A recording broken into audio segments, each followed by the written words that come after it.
আসসালামু আলাইকুম প্রিয় ফুটবল ফ্যান্স। চ্যাম্পিয়ন্স লিগের দুটো এক্সাইটিং ফিকচার আমাদের সামনে আছে এবং সেগুলো নিয়ে সামনে আলোচনা করব। তবে আজকে একটা ওভারভিউ টাইপের কথাবার্তা বলতে চাই।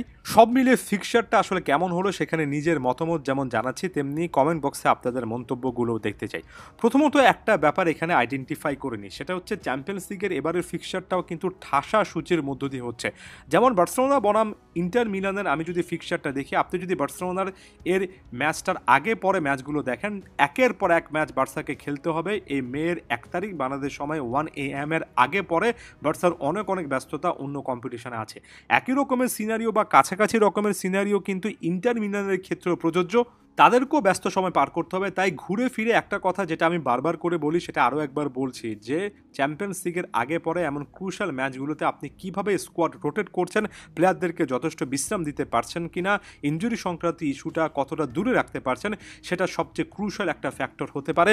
এবারে চ্যাম্পিয়ন্স লিগের একেবারে ডিপার স্টেজে কোনো একটা লেগে আমরা দেখব যে কোনো একটা দলের ক্ষেত্রে গুরুত্বপূর্ণ প্লেয়ার মিসিং, এবং দিন শেষে সেটাই সবচেয়ে বড় ইম্প্যাক্টের একটা জায়গা হবে।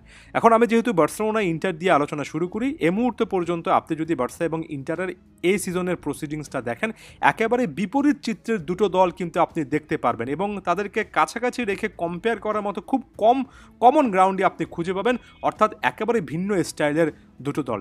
বার্সাকে বলা যায় এই মুহূর্তে অ্যাটাকিং ফুটবলের সবচেয়ে ফ্ল্যামবয়েন্ট একটা ভার্সন। হান্সি ফ্লিকের অধীনে এ দলটা শুধুমাত্র যে গোল করছে, শুধুমাত্র যে একটার পর একটা জয় তুলে নিচ্ছে, ব্যাপারটা এমন নয়। যে পরিমাণ তারা আসলে চান্সেস ক্রিয়েট করে এবং যে মেন্টালিটি নিয়ে অধিকাংশ ম্যাচে তারা আসলেই প্রতিপক্ষের মুখোমুখি হয়েছে, এবং যখনই সুযোগ পেয়েছে একের পর এক প্রতিপক্ষকে তারা যেভাবে ঘুরিয়ে দিয়েছে, ক্লিয়ার কাটভাবে বলা যায় যে বার্সার এই অন্তত এ সিজনের পারফরমেন্সটা আপনার জন্য মোটা দাগে বলা যায় যে খুবই ভালো একটা অভিজ্ঞতা, যদি আপনি ফ্রি ফ্লোয়িং অ্যাটাকিং ফুটবল পছন্দ করেন।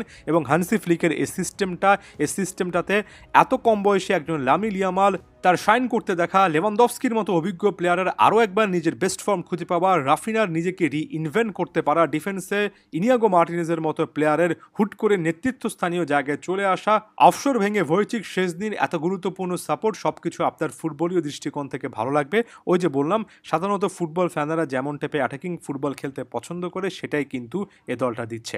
এখন ইন্টার মিলান প্রসঙ্গে যদি বলি, একেবারে ভিন্ন চিত্রে একটা দল। সিমোন ইনজাগির এ দলটা একেবারে ক্লাসিক্যাল ইতালিয়ান ফুটবল খেলে, ডিফেন্স ফার্স্ট একটা স্ট্র্যাটেজিতে তারা খেলে। তারা সবসময় চেষ্টা করে ডিফেন্সিভলি নিজেদের দলটাকে স্ট্যাবল রাখতে, এবং সেটার জন্য খুব ভালো ডিফেন্স তাদের আছে। তাদের খুব ভালো উইং ব্যাক সিস্টেম আছে, যেখানে ডিমার্কোর মতো প্লেয়াররা প্রত্যেকটা ম্যাচে ইম্প্যাক্ট রাখেন।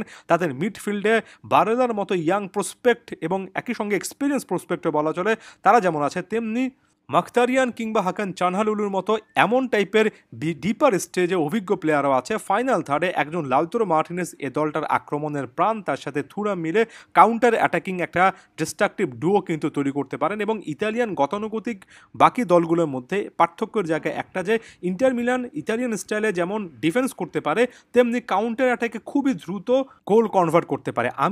আমার পক্ষ থেকে যে রায় দিচ্ছে, আমার কাছে মনে হয় বার্সেলোনা বনাম ইন্টার মিলানের মধ্যকার এই ম্যাচগুলো ট্রানজিশনে কে ভালো খেলে, অর্থাৎ বল আপনার পায়ে আছে, হুট করে বলের পজিশন আপনি হারিয়ে ফেললেন, এই সময়টাতে কে ভালো খেলে, কে দ্রুত কাউন্টারে উঠতে পারে, এই ট্রানজিশনাল পিরিয়ড যে ভালোভাবে কাজে লাগাতে পারবে, শেষ পর্যন্ত শেষ হাসিটা সেই হাসবে।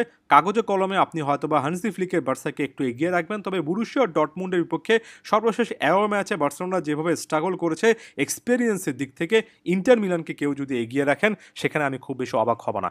অন্যদিকে আর্সেনাল এবং প্যারিস সেন্ট জার্মেও কিন্তু একই রকমের একটা ব্যাটেলের মধ্য দিয়ে আছে। এখানে আমি একেবারে বিপরীত চিত্রের দুটো দলের কথা বলবো না।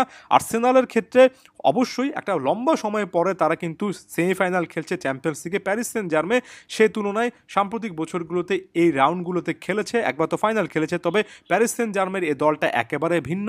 লুইস এনরিকের অধীনে এ দলটাতে সবচেয়ে ভালো তিনি যেটা পরিবর্তন এনেছেন, একটা কন্ট্রোল এনেছেন। এটা শুধুমাত্র এখন একক প্লেয়ার নির্ভর একটা দল নয়, আগে যেমন এমবাপের ক্ষেত্রে সিচুয়েশনটা ছিল।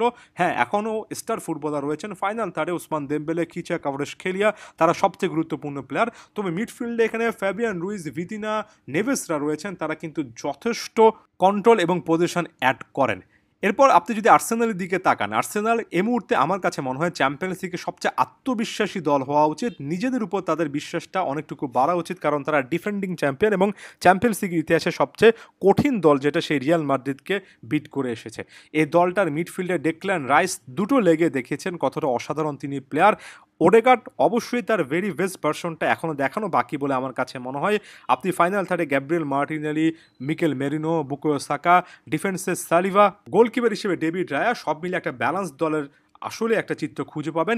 এ দলটা মিকেল আর্তেতার একটা সিস্টেমে পজিশন বেসড ফুটবল যেমন খেলতে পারে, তেমনি অনেক অনেক লম্বা লম্বা সময় ধরে ছোট ছোট পাসের ফুটবল খেলার পরিবর্তে হুট করে তারা কিন্তু সুইচও করতে পারে।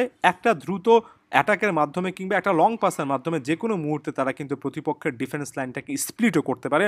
অর্থাৎ একই সঙ্গে ছোট ছোট পাস এবং তার সাথে দ্রুত আক্রমণে ওঠার জন্য যা যা করা দরকার সেটাও আপনি আর্সেনালের মধ্যে পাবেন। এবং এই মুহূর্তে আর্সেনাল যদি এমন টাইপের ফুটবল খেলে কোনো একটা দলের বিপক্ষে সবচেয়ে চ্যালেঞ্জের মুখে পড়ে, আমার কাছে মনে হয় সেই দলটা প্যারিস সেন্ট জার্মেন হবে। কারণ পিএসজিও খুব ভালোভাবে জানে কীভাবে মিডফিল্ডের সে কন্ট্রোলটা ডিস্ট্রয় করতে হয় এবং কীভাবে দেমবেলে, খিচা কাভারস্কিয়ার মতো স্পিডি প্লেয়ারদেরকে ফাইনাল থার্ডে কাজে লাগাতে হয়।